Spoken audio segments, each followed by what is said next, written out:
Hey everybody, Master Dave, House of Warriors, martial arts and kickboxing here in Homestead, Florida. And I'm coming at you in pink again. This week is a pink theme. We have a lot of cancer survivors that train with us and also a lot of family members that have fought and won against cancer. So I'm supporting them this week with this shirt. And it looks cool. It's a nice, cool color. All right, so it's Warrior Wisdom, episode number 14. And we talked last week. I kind of made a discussion about my views and what's happening with the martial arts, and I thought I'd go with a topic that gets brought up a lot. What is a Dan rank or a black belt rank? And you should see a black belt graphic behind me. So it looks pretty cool back there. So I'm back to green screens this week. Well, whenever you get to a black belt, we call that a Dan grading. And you have multiple levels, some 1st through 7, some go up to 10 levels. And 10 was like well, I'll get into the tradition and history behind that in a minute. So let's say the first five are the most kind of common. So you have Chodan, Idan, Samdan, Sadan, Odan. Those are the Korean numbers. They're a little different in Japanese, but very close. So first Dan, second, third, fourth, fifth, and then you have supplementary Dan ranks after that. Now, a black belt or a Chodan, beginner rank as they call it. It's not the first level, but the beginner level. Imagine it's everything from white belt to that point, and you've tested. So imagine going to high school, graduating, and getting your diploma, and that gives you kind of access to universities for higher learning. Well, that's what a Chodan is. Once you receive your black belt, you're not an expert. You're someone who has attained a level of skill over basic curriculum. And that gives you the opportunity to learn more about your system or about another system. So in my case, I was in Tang Sudo, Murakwan, and I got to Chodan, second Idan, third Samdan, Sadan Master, and then I made it to 5th Dan, or 5th degree black belt. I didn't stay in that organization for personal reasons, and I ended up kind of self-styling and going and pursuing the other interests I already was doing. I also had a second level instructor in Filipino combatives. I was introduced to Jogo de Pau through my mother, and I do actively I train on and off in Brazilian Jiu-Jitsu when I get a chance. So I have a bit of an eclectic background, but heavily it was through those Dan ranks. Now, a lot of people get confused about these black belt ranks, and I'm not talking general people, I'm talking about martial artists. So what is a Dan rank? Well, back in the day, they only had one level of black. That was from Jigoro Kano, and it was expert. They decided to grade the Dans because there were multiple levels of expertise because of years of experience. And they came up with the concept that the number rank was your time and grade. So if I was going for second Dan, I had to be a Chodan for 1 year, minimum. And then I could go through the process of testing for my second. If I was going through third Dan, I had to be a second Dan for 2 years before I could attempt testing for third. Now, originally, I only went up to 5 Dan ranks because that was in concept with the 5 elements. It was in concept with nature. And the one who standardized actual karate ranks was Jigoro Kano and Shotokan, and he never claimed over 5th degree black belt. Over time, ranks were added, and maybe that was beneficial or not. But to me, it's kind of interesting that when you start looking at systems of martial arts from back in the day, 70 years ago when they first came into place, anything over really 4th degree black belt was almost honorary because you weren't really learning anything new. You may have learned some forms if you wanted to practice forms, but there was no new concepts. There was no new curriculum because you were a master of that art. And 6th, 7th, 8th was kind of like a professorship. It was kind of like when you get an honorary degree because of your time and commitment to that system, which is fine. There's nothing wrong with that.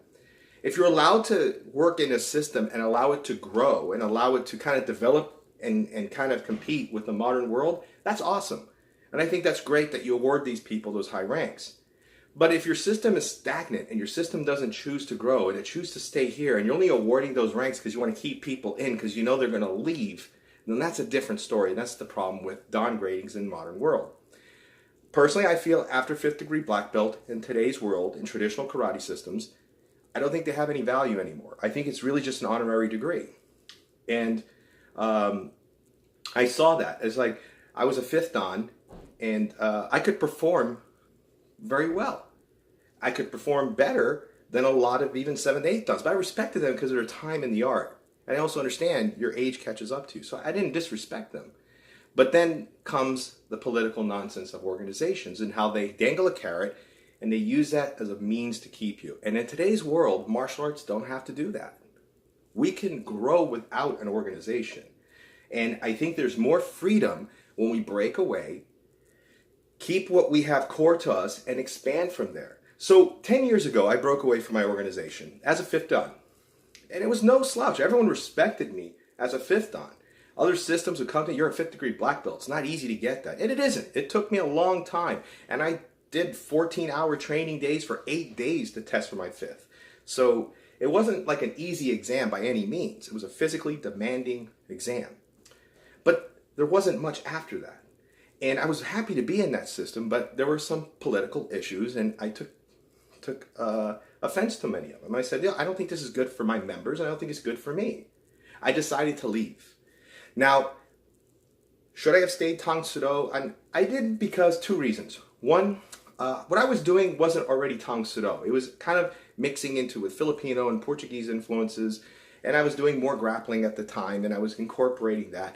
And I said, it's not really traditional Tang Soo Do. I could have called it Tenedorio Tang Soo Do. I didn't because there was a lot of these bullies in these organizations that we're going to sue you for teaching your brand of Tang Soo Do because you're using our curriculum. And I said, fine, I don't need to use it. I already dropped half of it. And the techniques, the physical techniques are universal. You know, you can't own those. You can't own the intellectual property of how everything is set up. That's true. But I wasn't doing that.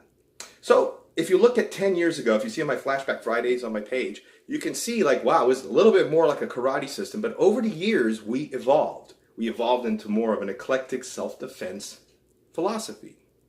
Now, I'm not saying if you still study a traditional system that it's not bad or it's not good. I'm not saying that. For me, this was our direction. Am I an MMA school? No, I'm not. I don't teach that kind of cage fighting and stuff like that. Am I a modern school? Sure. And, you know, do I do a lot of things I used to? Not at all. I don't do forms. I don't do standardized step sparring like they do. I do more kickboxing drills. I do a little more practical hands-on self-defense, although I do teach the wrist locks and stuff for the younger kids to give them kind of a foundation before they do something a little more advanced. That's fine. That's how I do it. And they said, well, what's your rank? Now, that's what we're getting at. You know, what do I claim? Now, when I left, there were two things I could have done. One is, you start your own kwan or school, you're automatically an 8th dan. I could have claimed it. And technique-wise, I mean, I'm as good as any 7th or 8th degree black belt there. But that's the thing. Why claim it if I don't believe in it? So I took the other option, which is Mudan, which means no rank. Because if I am using a name, and I only use the word Chungshimdo, like on the shirt, or CSD, because it just kind of identifies who we are. It doesn't really have a purpose other than that.